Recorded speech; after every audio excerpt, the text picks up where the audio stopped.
Hey guys, welcome back to Learning at Go British. Today we have got a very special lesson for you, which has to do with the present perfect. And the question is, when do I use the present perfect? Mainly for two things. The first one is for actions which happened in the past and continue in the present. They started in the past, but they still happen in the present. Okay, let's imagine this situation. Antonio and Silvia went to Bristol 2 years ago and they liked the city so much that they decided to buy a beautiful house and stay there. Okay, so we can say then Antonio and Silvia have lived in Bristol for 2 years now. They continue to live there. The second use is very easy for very recent actions. For example, Chris went to a sports shop and he bought a new tennis racket. And then Elo sees him and she says, "Oh, Chris has just bought a new racket." Just very recent action. So there you have the two main uses, okay? Now, what about the structure? Well, the present perfect needs the auxiliary verb to have conjugated obviously in the present, which is have or hast, and the verb in past participle. Okay, first of all, how do I conjugate the verb to have in the present? It's very easy. You need to pay attention to the subject. For I and you it is have, for he, she, it has, and the rest again it is have. Good. Now, what about the past participle? What is that? Okay, remember that in English we have two types of verb, regulars and irregulars, and they are sometimes difficult. For the regular verbs, we need to put the verb together with the ed termination. For example, Elo has watched TV recently.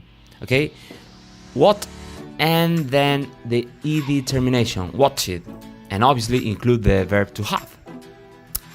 And for the irregular verbs, you need to use its own irregular form, which is the third column, remember. For example, be is been and buy is bought. Elo has already been to London and Chris has just bought a new tennis racket. So, let's see the example. I have played this video game for the entire night, which is something that I hope you don't do. Okay, for the entire night, which is an action which started in the past and continue in the present, because we are still in the night and Sam has just arrived home. Okay, a very recent action. Now let's see the negative. We need to begin obviously with the subject and continue with the negative form of the verb to have, and the rest is the same. For example, I haven't played tennis or played this video game for the whole night and Sam hasn't arrived home yet. The first one is an action which continues and the second one is a very recent action. Now, like questions, we always begin with the verb to have, with the auxiliary verb. For example, have you played this video game for the whole night or the entire night, and has Sam already arrived? And if you want to include any question, do it in the beginning as always, okay? Good. Now, let's see the adverbs of time. They are mainly three with different types. The first one is actions which started in the past and continue in the present. So we use for and since. For example, Mary has been in New York for 2 years and I have played this video game since I was a kid.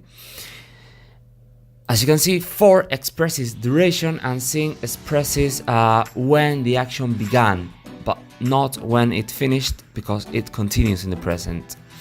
Then we have another use, which is to put the negative of an action. We use never for negative sentences and ever in affirmative. So you can say, I have never traveled to the USA and I haven't ever to the USA. But you cannot say I haven't, never, two negations together, or I have ever, two affirmative together, okay? Now, the adverbs for actions recently happened are already or just for affirmative sentences mainly, and yet for negative statements mainly, but not always, okay? For example, she has already finished her homework, they have just arrived home, and my dad hasn't repaired the car yet. So, this is the end. I hope you liked the video. Remember to visit our website at gobritish.es, follow us on Instagram, and keep dreaming. Lot of love. See you next time, guys. Bye bye.